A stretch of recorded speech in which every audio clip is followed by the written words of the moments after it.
प्रभु श्री राम की शरण में पहुंचे विभीषण, रामचंद्र ने कराया उनका राज्याभिषेक। रावण से अपमानित होकर विभीषण पहुंचे प्रभु राम के पास। अपने छोटे भाई विभीषण के अवमानना करने पर रावण उन्हें लंका छोड़ने का आदेश देते हैं। विभीषण अपनी मां कैकेयी से विचार विमर्श करके भगवान राम की शरण में जाने के लिए निकलते हैं। इधर सुग्रीव और जामवंत को रावण के छोटे भाई को शरण देना उचित नहीं लगता, लेकिन हनुमान सभी को विभीषण की राम भक्ति के बारे में बताते हैं। इसके उपरांत विभीषण राम जी से मिलने आते हैं और उन्हें अपना सेवक बनाने की विनती करते हैं। वहीं श्री राम उन्हें मित्र का दर्जा देते हैं और लंकेश कहकर संबोधित करते हैं। उसके बाद पूरे विधि विधान से प्रभु राम विभीषण का राज्याभिषेक करवाते हैं। हनुमान जी द्वारा लंका में आग लगाने के प्रसंग को दिखाया गया था। बता दें कि हनुमान जी द्वारा अपने लिए कटु बातें सुनकर रावण काफी क्रोधित हो जाता है। फिर सभाजन की बात को मानते हुए हनुमान जी की पूंछ जलाकर उन्हें दंड देने का आदेश देता है और फिर श्री राम भक्त हनुमान अपनी जली हुई पूंछ से रावण की पूरी लंका को जला देते हैं। श्री हनुमान जी ने लंका जलाने के बाद समुद्र के पास जाकर अपने पूंछ की आग बुझाते हैं। अब सभाजन रावण को सावधान रहने की राय देते हैं और विभीषण का मकान नहीं जला इस बात को लेकर सभी संदेह जताते हैं। इधर हनुमान जी माता जानकी से दोबारा मिलने पहुंचते हैं। सीता मां हनुमान जी को सदा राम जी का लाडला बना रहने का आशीर्वाद देती हैं, जिसे सुनकर भगवान हनुमान काफी प्रसन्न हो जाते हैं। अब वो माता सीता से ऐसी निशानी मांग रहे हैं जिसे वो भगवान राम को दिखा सकें। राम जी अपनी सेना से कहते हैं कि जब तक पुल का निर्माण चल रहा है वो अपने आराध्य शिव जी की पूजा करेंगे। इधर वानर सेना पुल बनाने के कार्य में जुटी थी और श्री राम विधिवत शिव पूजा में लीन थे। राम पूरे विधि विधान से शिवलिंग की स्थापना करते हैं और उन पर पुष्प और बेलपत्र अर्पित करते हैं। रावण को जैसे ही इस बात की खबर लगी तो वो बेहद क्रोधित हो गए। वहीं सीता इस बात को जानने के बाद बहुत ही प्रसन्न हुई और समुद्र देव ने राम जी के चरण छुए। इस बात से भी माता सीता गौरवान्वित हुई। वो कहती हैं कि अब राम सीता के मिलन में ज्यादा समय नहीं है। समुद्र देवता राम को बताते हैं कि उनकी सेना में नल नील नामक 2 भाई हैं जिन्हें ऋषि ने श्राप दिया था कि वो जो कुछ भी पानी में डालेंगे वो डूबेगा नहीं। अगर वो समुद्र पर सेतु बांध बनाएंगे तो समुद्र पर पुल का निर्माण मुमकिन है। राम जी ने समुद्र से कहा कि हमारी एक और समस्या का समाधान करो। उन्होंने कहा कि उनका ये बाण अमूक है तो ये बाण वो कहाँ छोड़ें। इस पर देव कहते हैं कि उत्तर दिशा में द्रोणकाल नामक एक जगह है जहाँ असुर दुराचार करते हैं। इसके उपरांत राम जी ने विश्वकर्मा नंदन नल नील को सेतु बनाने की आज्ञा दी।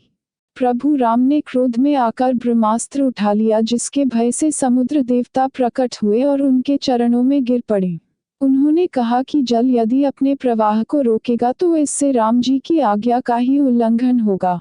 अगर पंच तत्व में से किसी भी तत्व में विकार आएगा तो सृष्टि में प्रलय आ जाएगा।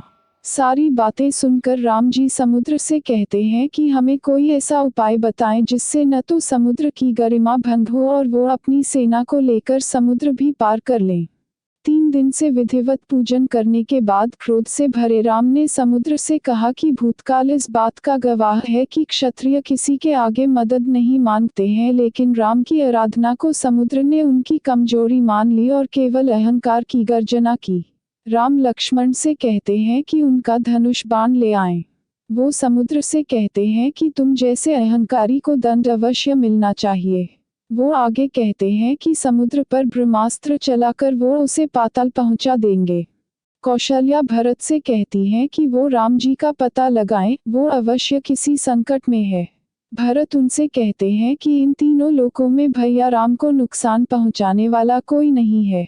भरत कौशल्या से कहते हैं कि राम की चरण पादुका पर मौजूद पुष्प आह्लादित हैं और ये शुभ सूचक हैं। शास्त्रों में भी यही कहा गया है।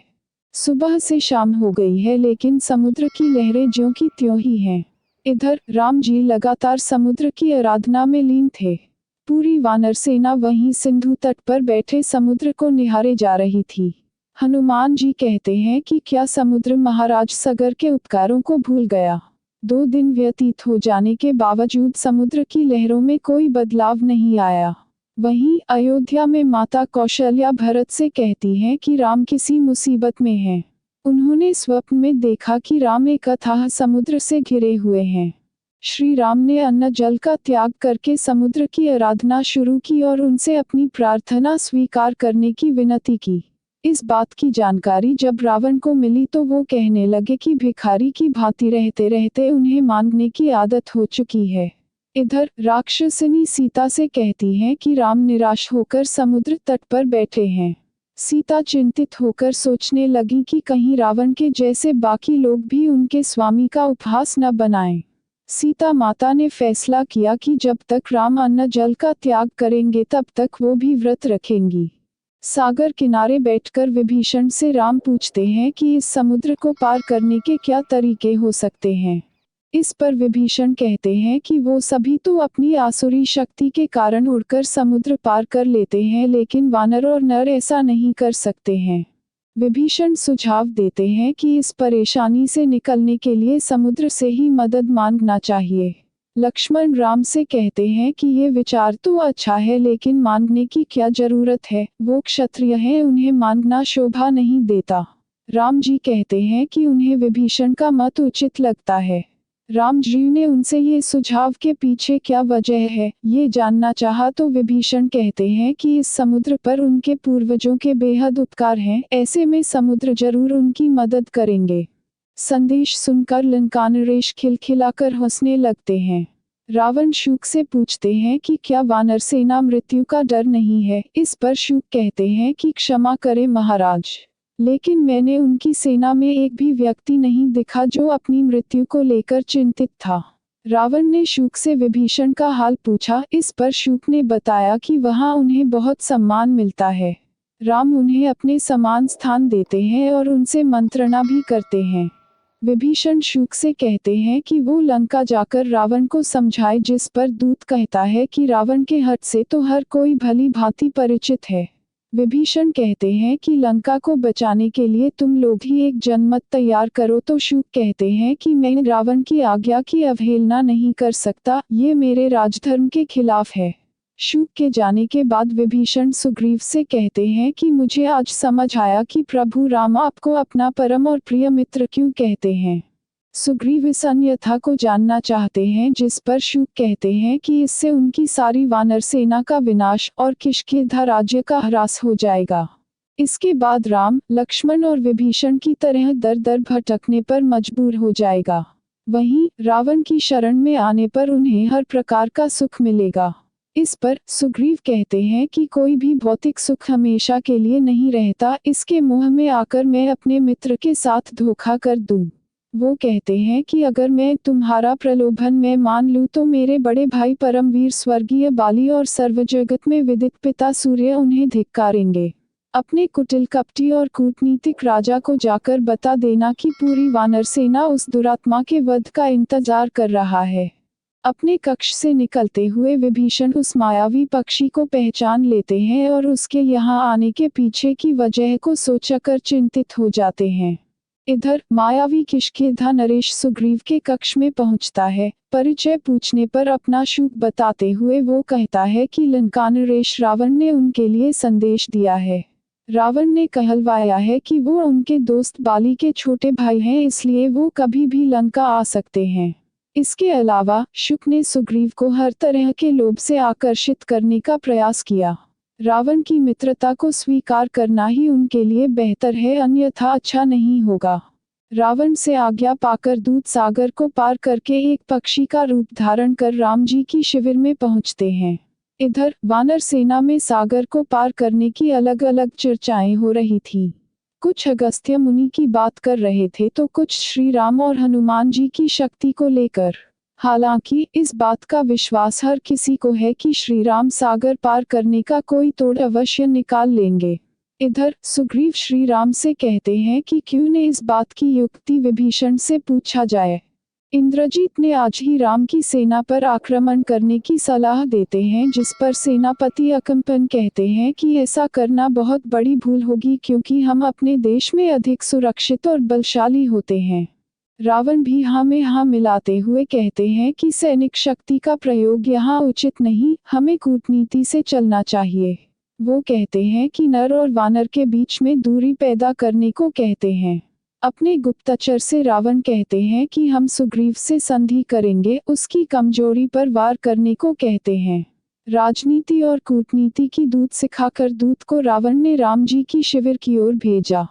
लंका से निकाले जाने पर प्रभु राम की शरण में आए विभीषण ने श्री राम से उनकी तथा लंका के निरपराध प्रजा की रक्षा करने की विनती की।